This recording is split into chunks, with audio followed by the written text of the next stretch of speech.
보험이라는 게 좀 긴 상품이니까 한 번 계약하고 끝나는 게 아니라 뭐 짧게는 10년 아니면 뭐 20년 30년 이렇게 뭐 중장기적인 관계로 가야 되는데, 대부분은 그렇게 사실 관계를 유지하는 게 사실 좀 쉽지가 않죠. 지금 요즘은 또 워낙 SNS나 이런 게 또 활발하게 또 진행되니까 뭐 유명한 사람, 그리고 뭐 연봉이 높은 사람, 막 그런 분들만 어떻게 찾다가 계약하는 경우도 많거든요. 물론 그분들 중에 훌륭한 분들도 많지만 또 어떤 분들도 있냐면 그냥 그것만 보고 소개만 받고 하다가 관리가 하나도 안 되고 내가 필요할 때 뭐 누가 도움을 요청하지 못하는 분들도 굉장히 많으세요.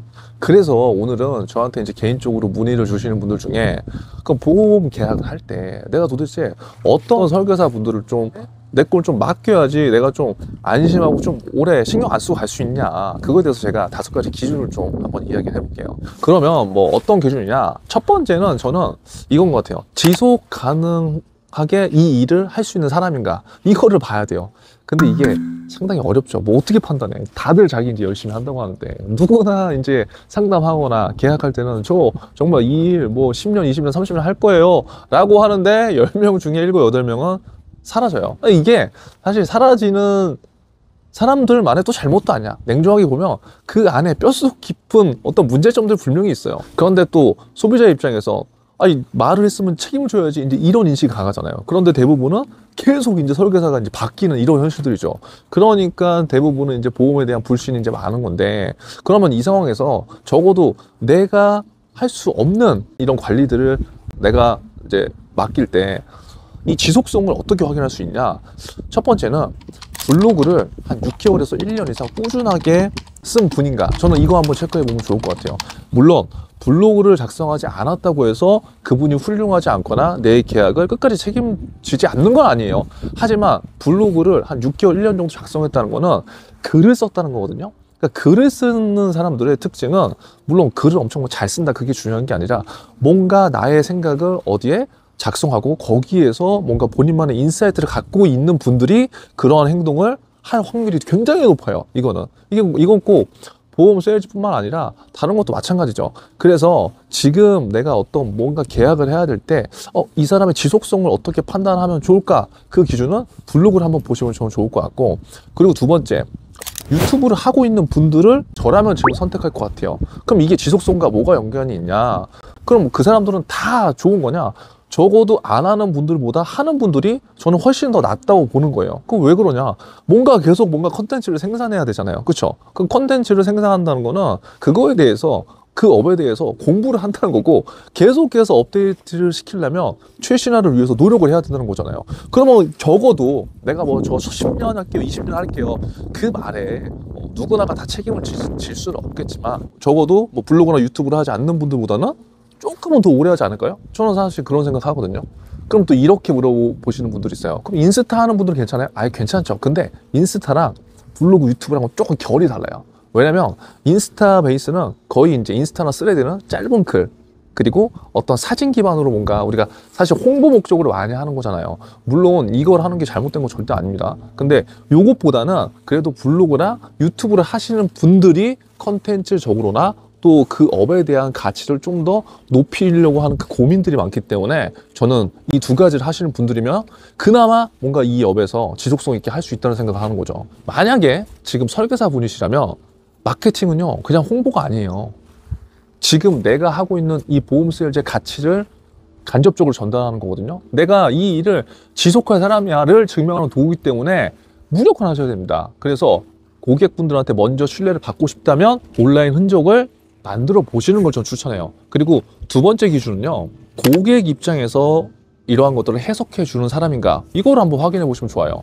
뭐 예를 들어서 이 보험 상품이라는 게 어렵잖아요. 그래서 뭐 보장 내용, 뭐 조건, 특약, 뭐 이런 것들 내용이 굉장히 많은데 누군가는 그 내용을 그냥 읽어만 주는 사람들이 있어요. 그런데 또 누군가는 이런 특약들이 고객한테 왜 필요한지 이렇게 자신만의 관점으로 해석해 주는 사람들이 있어요. 그러니까 이런 분들이 이 업을 조금 더 오래 할 수 있는 하나의 근거가 좀 되는 거죠. 그래서 1번 지속성하고도 연결되는데, 블로그나 유튜브를 만약에 계속해서 하시는 분들은 이런 내용을 컨텐츠로 담아요. 뭐 고객의 사례라든가 나만의 어떤 해석이라든가 이런 게 담기기 때문에 당연히 더 신뢰감이 들 수밖에 없는 거죠. 그래서 그냥 뭐 똑같은 상품 내용을 그냥 읽는 게 아니라 이 담보가 왜 고객한테 필요한지, 모든 상품이 다 좋지만 특별히 내가 이렇게 제안하는 나만의 why, 이유가 무엇인지, 그거에 대한 me, 나에 대한 경험은 그냥 이야기하는 게 아니라 실제 내 고객 사례를 바탕으로 이야기를 해주는지, 이런 것들에 대한 인사이트를 확인해 보시면 좋아요. 그리고 세 번째는 설명력이에요. 이게 뭐냐면 같은 정보라도 누군가는 쉽게 얘기하고 또 누군가는 또 되게 어렵게 얘기하거든요. 그러니까 결국 뭔가 세일즈를 한다는 거는 잘 전달을 해야 되는 거잖아요. 그럼 잘 전달을 해야 된다는 거는 말을 물론 처음부터 잘하는 분도 계시겠지만 이러한 내용들을 같이 뭐 반복하고 많은 고객들을 만나다 보면은 설명도 그에 맞춰서 이제 잘 할 수 있겠죠. 그래서 그 어려운 것들을 그대로 해주면 사실 고객들은 잘 인지를 못해요. 그래서 그런 것들을 최대한 쉽게 잘 설명할 수 있는 분들이 아무래도 이 업에서, 보험업에서 조금 더 오래 롱런할 수 있는 확률이 높다. 왜? 고객 입장에서 생각해서 그런 용어들을 풀어주는 능력이 있다는 거니까. 그렇다는 거는 설명을 잘한다는 거는 그냥 단지 설명만 잘하는 게 아니라 그 고객한테 신뢰를 받을 수 있는 충분한 요소가 된다는 거죠. 내가 설계사다. 그러면 다른 뭐 상품에 대해서 그냥 달달달달 내용을 암기하는 것도 좋지만 그것들을 조금 더 쉽게 표현하는 RP 연습을 해보시면 훨씬 더 세일즈 효과는 저는 높아진다고 생각하거든요. 네 번째 기준은 실제 고객 관련 후기가 있는 분인가를 참고해보면 좋아요. 사실 이게 뭐 일을 요즘에는 짧게 해도 후기들은 생기는데 그 후기가 그냥 뭔가 뭐 일했을 때 뭐 보상이 됩니다, 그게 아니라 그 후기들을 잘 관리하고 그 후기들이 잘 관리됐다는 거는 결국 고객과 연결고리들을 계속 만들어서 계속해서 함께 간다는 거잖아요.